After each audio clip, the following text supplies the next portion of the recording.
Imagine an entire community, men, women, and children, simply vanishing in the dead of night without leaving a single trace behind. In the late 1500s, a group of English settlers crossed the Atlantic to establish a permanent foothold in North America. Looking at these clustered wooden huts against the surrounding tree line, you can see the scale and the isolation of the project.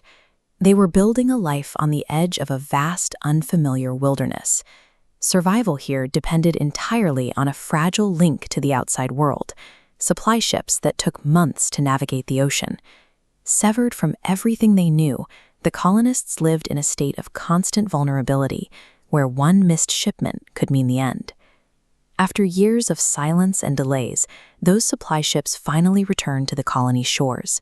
When the sailors stepped onto the land, they found the settlement completely quiet. Not a single person was there to meet them. The site was eerily intact. There were no bodies, no scorched earth, and no signs of a struggle. The only evidence left behind was a single word carved into a wooden post: CROATOAN.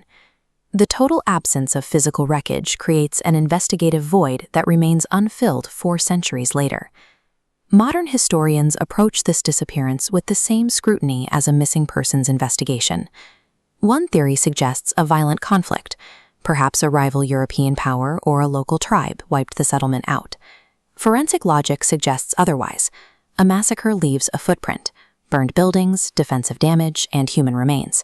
At Roanoke, that was nothing but empty huts. Another possibility is that starvation or disease simply took them all. But a slow decline produces gravesites. Even in the most desperate conditions, people bury their dead, yet the settlement perimeter yielded no bodies. Without remains or wreckage, the standard explanations for colonial failure don't apply. The lack of evidence only deepens the anomaly. Every path leads back to a single mark: the word CROATOAN etched into the wood. This map identifies the geography. CROATOAN was an island located directly to the south of the colony. Panning across these landmasses and rivers reveals a complex network of territories belonging to the region's indigenous peoples, including the CROATOAN tribe. This points to a theory of migration. Did the colonists systematically abandon their homes to seek refuge and assimilate with the local tribe? While this is the most plausible scenario, modern archaeology has yet to find a definitive cache of 16th century European artifacts on the island that would confirm a mass relocation. The most promising lead in the case remains a theory, leaving the final fate of the settlers unconfirmed. Why does a centuries-old disappearance continue to hold our attention? It speaks to the fear that the wilderness can simply swallow a community whole, leaving no answers for those who follow.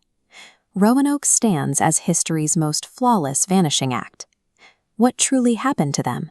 And is it possible the answer has been hiding in plain sight for 400 years? You're watching Untold Indian Stories.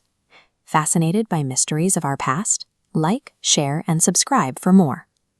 The Roanoke story serves as a reminder that even the most documented eras of our history still hold secrets the wilderness refuses to